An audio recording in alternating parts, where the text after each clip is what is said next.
Oh, good morning. It is Thursday, March 23rd, 2023. And guess who I am? Kenny Polkari, your host of the party. And what is it that we need to know today? Well, there is a lot because a lot happened yesterday. And JJ Hikes, as expected, he left the door open to a pause only if the data dictates, but he took rate cuts off the table. Janet Yellen, on the other hand, stuns the market and says she is not working on backstopping depositors. Regional banks get clocked again on the back of that statement, as does the market. Oil pierces $70 overnight. Gold rallies back to 2,000. Bond prices rise, sending yields lower on the back of that move yesterday. And remember, in chaos, there is opportunity. And what we have for dinner tonight, we're having the Chicken Parmegiana. Okay, so what happened yesterday? Stocks got walloped. JJ raised rates by 25 basis points. Expected. Investors appeared to be okay with it, right? Stocks held their own. In fact, at 2:50, 20 minutes into the press conference, we saw the S&P up over 1%. The Dow was up more than 250 points, or 0.7%. The NASDAQ was up 260 points, or better than 1.5%. He indicated that yesterday's hike could be the last one for now, or maybe not. And that the Fed has to wait to see how badly or not that the banking turmoil creates trouble for the economy. Just to be clear, he did not say that rate hikes are complete. He did not say that we won't see hikes in May and June. He said he is prepared to keep raising rates more than anticipated if inflation shows no signs of cooling. He did say that they considered a pause at this meeting, but then they didn't. He changed the language just a bit to leave the door open in the event that economic data and banking turmoil changes in the next 6 weeks, allowing room for pausing, not pivoting, pausing. Again, a pivot is not in the cards, no matter how much traders are screaming and yelling that they want it. Now look, what he thinks is that the turmoil in the banking sector is quite real, saying that the banking stress could trigger a credit crunch with significant implications. He admitted that he would only be guessing, right, at the results, and reminded us that the Fed needs to be alert going forward, which I think is just wonderful. The Fed needs to be alert, something apparently they weren't when they were regulating in Silicon Valley Bank. Okay. Investors were okay with whatever he said yesterday. So then what happened to cause the markets to get slammed? Well, first of all, like I said, he took rate cuts off the table. Now, I never thought rate cuts were ever on the table. In fact, he was also very clear about that too, saying that rate cuts are not in our base case. And that caused some to throw a temper tantrum, sending stocks down. But then his sidekick, Janet Yellen, did a 180-degree turnaround, right? Telling lawmakers that she was not considering ways to provide broad guarantees, blanket deposit insurance to uninsured bank deposits. And all I can say to that was because it was a complete turnaround because only 3 days ago she told us the complete opposite. And by the way, here's something apparently that Janet Yellen missed. That when the Fed, the FDIC, and the Treasury backstop depositors of Silicon Valley Bank, Signature Bank, and First Republic, they essentially backstopped everyone at every bank in the country because that was the message. There was no doubt about it. Everybody saw it that way, and bank stocks rallied hard on the day after. She also said that they were looking at ways to make it happen. So I guess she was speaking a little bit out of line. She never really did the math, I guess, to figure out how much exactly that would cost. And lawmakers on Capitol Hill were surprised. In any event, stocks fell out of bed after those comments and closed on the lows of the day. At the closing bell, the Dow was down 530 points or 1.6%. The S&P down 65 points, 1.6%. The NASDAQ down 190 points or 1.6%. The Russell choked, down 50 points or 2.8%, while the transports lost 285 points or just 2%. Now, I said two things yesterday, right? I mean, I said a lot of things, but two things. One was about how he delivered the message, and two was about how everyone was going to hear the message. Remember, people hear what they want versus what is being said. In my mind, he said nothing different. He raised rates and he left it clear that he'll continue to raise rates if necessary. He also said that they remain alert. He then confirmed that rate cuts are not in the future, no matter what the Fed Fund futures say. Look, Fed Fund futures are expecting not one, not two, but 3 rate cuts by the end of this year. I don't see it, and neither does JJ. He said that all the deposits are safe, and then Yellen completely came out and contradicted him, throwing fuel on the embers, causing the flames to shoot up, and that sent stocks down, it sent bond prices up, it sent bond yields down, the VIX was up, the 11 broad sectors of the S&P were down, gold was up, and the regional banks got slammed. It was another crazy day, but it reflects the anxiety that is still present in so many investor minds, right? By the end of the day, every sector in the S&P, the broad S&P, was in the red. Real estate getting whacked down 3.6%. Consumer discretionary, financials, and energy all down more than 2%, while the rest of the groups lost more than 1%. Regional banks got slammed again after the Yellen comments. KRE down 5.7%. BKX down 4%. Those are both index ETFs. And First Republic down 15%. Blah, blah. I mean, we can keep talking about it. I think it's ridiculous. The contra trades, though, were all higher. The VIX rose by 3.8%. Remember, that's the fear index. The dog was up 1.1, the PSQ was up 0.5%, and the SH was up 0.8. The SPXS, which is the Direction S&P 500 Bear ETF, levered 3 times, was up 5%, while the SPXL, which is the Direction S&P 500 Bull ETF, levered 3 times, was what? It was down 5%. See how that works? So like I said, the action in stocks sent money flying into the bond market, sending prices of bonds up, which then sends yields down. The 2-year now yielding 3.95%, down from 4.15. The 10-year is now yielding 3.43%, down from 3.6. And the 6-month Treasury is now yielding 4.56, down from 4.75. Right? The dollar index broke down yesterday as the press conference continued, breaking support at $103.42, ending the day down at $102.36. That now leaves the dollar index below the trend line, below support. So look for the February lows of $100.80 to be tested in the days ahead. You see, dollar traders wanted to hear that rates will continue to rise. And when they didn't hear it clearly, what did they do? They sold the dollar off. Oil moved up and through $70 yesterday, even as stocks were getting slammed. And the dollar got slammed, right? Yesterday, our friends over at Goldman told us that Chinese demand continues to surge across the whole commodity complex, with oil topping out at 16 million barrels per day.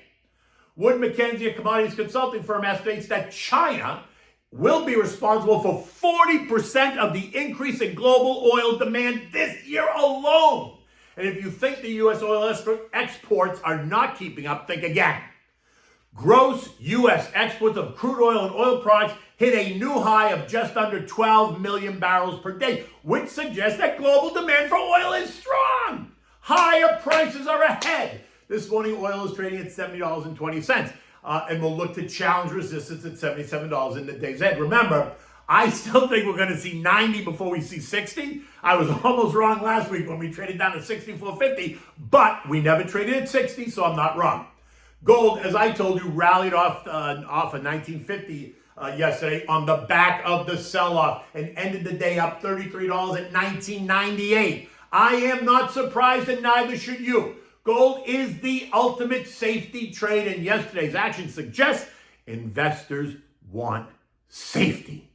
So I think U.S. Treasuries and gold are very safe places, right? And the more the markets remain unclear and unsettled about the future, the better it is for gold. Kavish? Okay, this morning U.S. futures are churning. Dow futures up 40, the S&P up 16, the Nasdaq up 120, the Russell up 8 as the clock ticks. And after the sell-off yesterday, that does make some sense, right?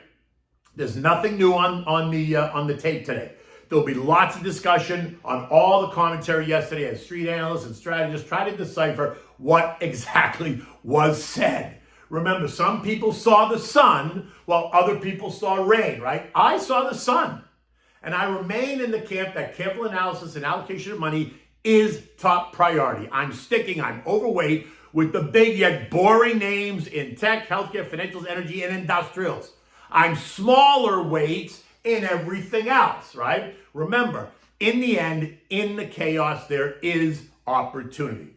Okay, European markets are down across the board this morning. UK down 1.1%. The CAC 40 down 0.7. The DAX is down 0.8. The Eurostock is down 0.6. Spain is down 0.8. And Italy is down just under 1%. The Bank of England met today, and as expected, they raised rates by 25 basis points to 4.25%, up from 4%. Recall that last month they weren't so sure they were going to raise rates, saying that they had beaten inflation and it was on its way out the door, but now we know that is not true.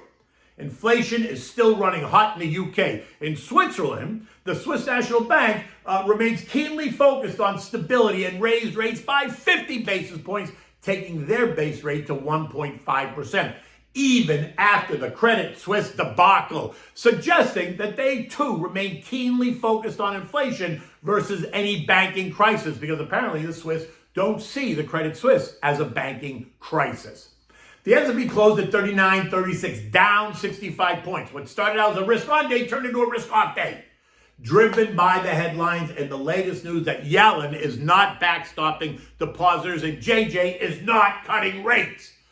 I don't think they can consider cutting rates until at least the summer of 2024, which is a year out, and maybe even later, depending on what happens. Yesterday, we kissed resistance again at 4,012, and we failed. And then we tested what I thought might be support at 39.55, and we failed there as well. But we did find support at the 200-day moving average trend line at 39.34. We came right down and sat on it. It looks like investors will cautiously take us higher after the sell-off yesterday, but let's not kid ourselves. The mood remains volatile. Do not chase anything. Patience is a virtue. Make your shopping list, pick your entry points, and then wait. Complement your portfolio with some contra trades if you really think the bottom is going to fall out, or treasuries, right? I am not selling my Apple, JP Morgan, Microsoft, Verizon just because the market may go lower. I would add to any of those positions on further weakness. This is not a day trading account for me. This is an investment account. I have money to put to work, so I'm going to put it to work. So the question is, what did you see yesterday? Do you see sun or do you see clouds? Okay, so now we're having the chicken parmigiana for dinner. Now look, here's the deal. There seems to be some debate about exactly what parmigiana is and where it came from. Parmigiana is a popular Italian dish that originated in Parma, Italy. Parma is north of Bologna and south of Milan in the Emilia-Romagna region, right? And it's famous for the cheese and the prosciutto di Parma. When you make eggplant or veal or chicken or pork parmigiana, you are really making a dish that originated in that part of the country, right? Parma. It's not called parmigiana because of the cheese. It's called parmigiana because of the locality of where it came from, right? Now, you can make this with shaved Parmigiana cheese, but you can also use sliced provolone. You could use fresh mozzarella. It depends on what you like. Now, to be fair, Southern Italians, like Naples and South, will always make this dish with fresh mozzarella. They just will. You can too. It's not bad, it's very good. Now, for this, you're going to need thin sliced chicken breast. You need seasoned Italian breadcrumbs, eggs, flour, salt, and pepper. You need the cheese, whichever one you're going to choose, right? The Parmigiana, the provolone, the mozzarella. You're going to need olive oil. You need homemade tomato sauce, right? You can use a meat sauce or just a plain marinara sauce. Makes no difference. But if you use the classic meat sauce, it's going to definitely have a different flavor because of the meat versus the simple marinara sauce, which has nothing in it other than tomatoes and garlic and some seasoning. Either way, you're not going to go wrong. Okay, start by rinsing the cutlets, patting them dry with a paper towel, setting on the side. Heat the tomato sauce up on the stove and keep it warm for later when you need it. You're going to slice the cheese and get it all ready. So for the preparation and set it aside. Now you're going to make your assembly line, right? In the first bowl, you're going to put the seasoned flour with salt and pepper in it. The next bowl, you're going to put scrambled eggs. So you're going to make an egg wash. And in the third bowl, you're going to put your seasoned breadcrumbs, right? Make sure the bowls are big enough to accommodate. Now, you're going to dredge the cutlet in the flour, then dip it in the egg wash on both sides, and then put it in the breadcrumbs and put the breadcrumbs on both sides. And you're going to repeat that until you did all the cutlets. Just put them up on a plate. Now you're going to turn your oven on to broil. In a large broiling pan, add enough olive oil on the bottom just to cover the bottom of the pan. Don't create a pool of oil. Put it in the oven, heat it up.